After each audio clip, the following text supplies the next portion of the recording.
Good morning, I'm Devin Brooks. We're breaking into regularly scheduled programming to bring you breaking news. We have a live picture from the Rock Island Police Department as right now, at any moment now, Rock Island Police Chief Timothy McLeod is expected to give an update on the stolen car and reported missing 4-year-old that triggered an Amber Alert earlier this month. The girl was found safe after almost 9 hours, and we'll bring you that press conference in full right here on the WQAD 8+ streaming app as soon as it begins. Now, we want to bring you some background on this story. It happened 2 weeks ago today.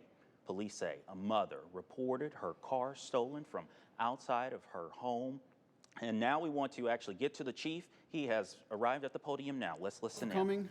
Thank you for your patience as we've worked through this investigation. Once again, my name is Chief Tim McLeod, and I'm joined today by Alderpersons Moses Robinson, Randy Hurt, Jenny Swanson, Mark Poulos, Deputy Chief James Morris, Sergeant Ben Mirsoni, Detective Brian Kozak, Officer Enzaruni Kimba, and Michael Foster with the FBI. I'd like to provide you with an update to the events of January 16th, in which 4-year-old Blessing Aochi was reported to be abducted during the commission of a car theft. To start with, the investigation showed that the vehicle, while left running, was stolen at approximately 6:05 a.m. The mother, 37-year-old Princess Alunga, called 911 at 6:07 a.m. and reported that her vehicle was stolen. During the call, she told the dispatcher that her daughter was in the car. Ms. Alunga confirmed to the dispatcher a total of 6 times that her daughter was in the car. It's important to note that Ms. Alunga speaks very good English, albeit with an accent, but she is easy to understand. At 6:24 a.m., the stolen vehicle was located approximately 8 blocks away, abandoned and with no signs of Blessing. An Amber Alert was issued, followed by a mobilization of local, state, and federal law enforcement resources on a scale not seen in my 30 years in the Quad Cities. We had upwards of 120 law enforcement officers working hundreds of man-hours, joined by countless concerned citizens from around the area who walked block by block in cold temperatures, drove around in vehicles, and shared information through social media. We considered every possibility, and that she had been transferred to another stolen car, that she had gotten out of the stolen car and was now lost, or the nightmare scenario that she had been abducted by someone else. Throughout the day, officers responded to numerous unfounded sightings of Blessing, as well as reports of pink backpacks or pink coats left abandoned in alleys or backyards. Numerous calls for service were put on hold, as all resources were diverted to this emergency. At 2:53 p.m., close to 9 hours of going house to house, passing out pictures and searching neighborhoods using drones with thermal imaging, Blessing suddenly showed up at the back door to her residence unharmed, showing no signs of distress or even of having been out in the cold temperatures. EMS personnel were dispatched to assess any immediate concerns, and Blessing was transported to the hospital for an evaluation. Obviously, questions arose immediately, and despite the relief we all felt at her safe return, our investigators then had to begin working to answer the question, where was Blessing during those 9 hours? But getting answers had to be done delicately, as our victim was only 4 years old and reportedly just suffered through a very traumatic event. Unfortunately, Blessing could not provide us with an explanation as to where she had been. During the course of the investigation, we learned that Blessing had, in fact, been inside her own residence the entire time, her identity hidden from officers by her mother. From the moment the 911 call was made, our officers were lied to, with the only thing being true was that the car had been stolen after she left it running. Now, I want to be clear that this is not just a big misunderstanding. This was not the result of a language barrier.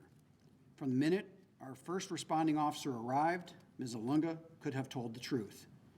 Body camera footage would show Blessing inside the residence, no longer wearing the pink coat that she was earlier described as wearing.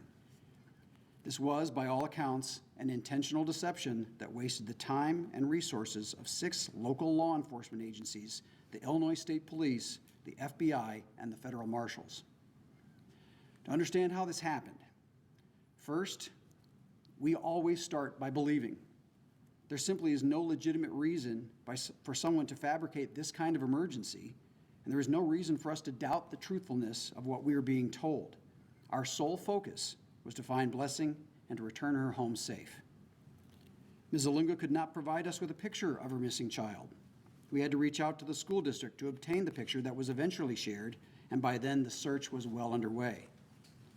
Ms. Zalunga made every effort to hide Blessing from us. She initially refused to allow us to search the house for Blessing, and she falsely claimed that Blessing was a different daughter named Baraka. She would speak to officers in English and then instruct her other children in Swahili to take off Blessing's pink coat, to only refer to her by her Swahili name of Baraka, and to go along with the deception.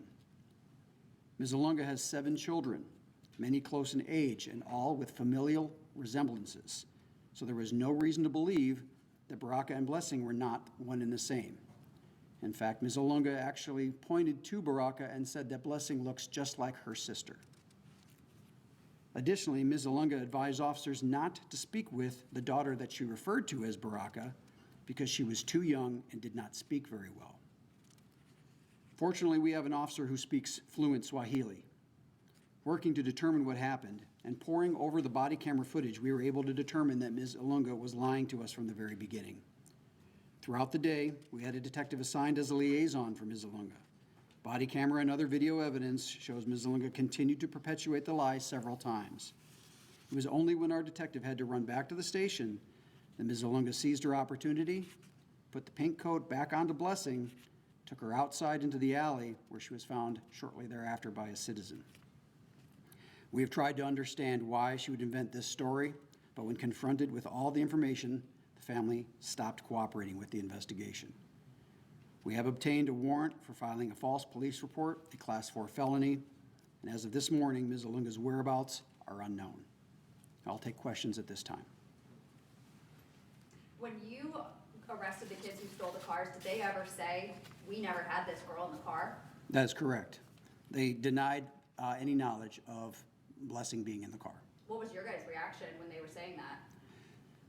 That we believed at that time that she had gotten out of the vehicle pretty quickly afterwards, and that was just their way of deflecting from what had happened.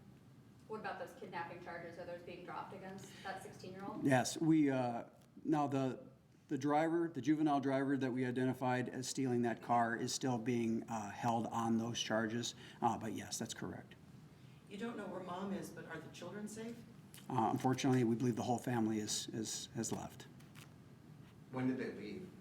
I couldn't tell you exactly. When was the last time you had contact with the family? It would have to be couple days ago. It was a couple days ago. Yeah. Did you have any inkling and a motive on this at all? We've ran some theories around maybe that perhaps that she felt that if she had reported that her child was in the car, that we would find the vehicle faster. But it was less than 20 minutes later the vehicle was located. And just even at the 911 call indicating that the child was in the car numerous times.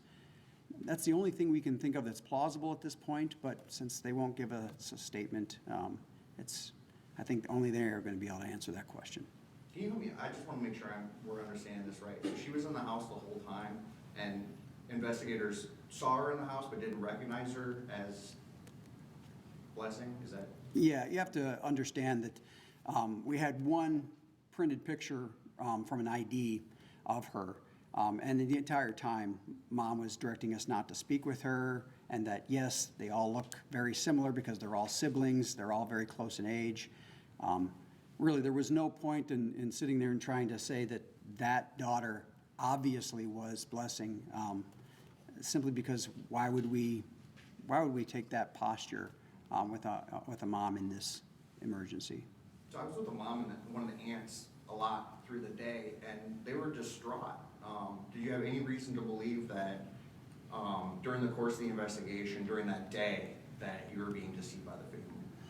No, only until Blessing showed up, just remarkably unharmed and warm, that's when we really started getting suspicious as to what happened. Our detectives worked immediately to answer the question, where had she been? We considered that she actually had been possibly inside another residence, maybe even another immigrant family that had taken her on, and just to keep her safe for a little while. We were trying to consider every possible solution on that. But throughout the day, yeah, we watched body camera, very distraught. Everybody, from the moment we talked to her, very believable. Who was with those kids during the day when this mom was out searching and the rest of the family was? Was there another relative who was kind of watching those kids? I believe Dad did show up later on, close to noon. Again, Dad did not be forthcoming in any information. It was just a few hours, I believe, so we don't have any charges for him at this time, and he hasn't provided us a statement either. Mom have any priors? No, I don't believe so. We don't have any real contact with Mom on this. There was 2 women that one of our reporters spoke to, I think the day after she was found, and they had said that they were the ones who found her. Do you think that they knew that she had been home the entire time, or were there other people, friends and family, who truly thought she was missing? No, I think the entire neighborhood truly thought she was missing. The folks that find her were in the area at the time. So there were so many citizens that were combing the backyards and the neighborhood. It was only a matter of minutes that she was outside, and then suddenly someone came upon her. Have you ever seen anything like this? No. No, and that's why I think this all took us by such surprise. This isn't something that you would typically even conceive of. Why? The answer is why, and we just don't have the answer for that. So what are you doing to try to find the family now? I won't really comment on that. There are some efforts underway. This is a Class 4 felony, and we would like to see this case closed and resolved. But I don't think that the thing that they should be doing is just running and never coming. Let's get this thing put behind us. Are you guys for the public's help to find them, or what should the public do if they run across the family? I would actually I understand that the public is going to be a little upset about all the 9 hours that they were out searching. I'd ask their patience and their cooperation, but not right now. If anybody knows about our whereabouts, they can contact us or contact Crime Stoppers. But right now, we have some leads that we're following up on. Yes? How long has the family been in the United States? I want to say 7 or 8 years. At this point, what's the FBI's involvement? Well, I was coordinating with the FBI throughout the day. And matter of fact, we were getting ready to dispatch a task force that basically the FBI, this is all they deal with. And the FBI and our federal partners just were amazing to deal with, ready to dispatch people from as far away as Detroit or Chicago as soon as they could get here. They walked me through some of these situations that they have dealt with before and what my next steps were. Very, very helpful. But as we were getting ready to dispatch that task force, that's when Blessing showed up. How much money got spent on this? That's a good question. We're still trying to ascertain that. I mean, we're talking hundreds and hundreds of man hours that were devoted to this. Officers in on overtime. And then officers from across the river. I had, again, I'll reiterate, it was not just our own police officers in Rock Island that we called in off duty. We had Moline, East Moline, Rock Island County Sheriff's Office. We had Milan, we had Davenport, Illinois State Police. There probably were some other local agencies that arrived as well that just, when I called, everybody showed up. So I couldn't be more appreciative of their efforts, and I think it actually goes a long way to say this is what the law enforcement community is capable of in the Quad Cities.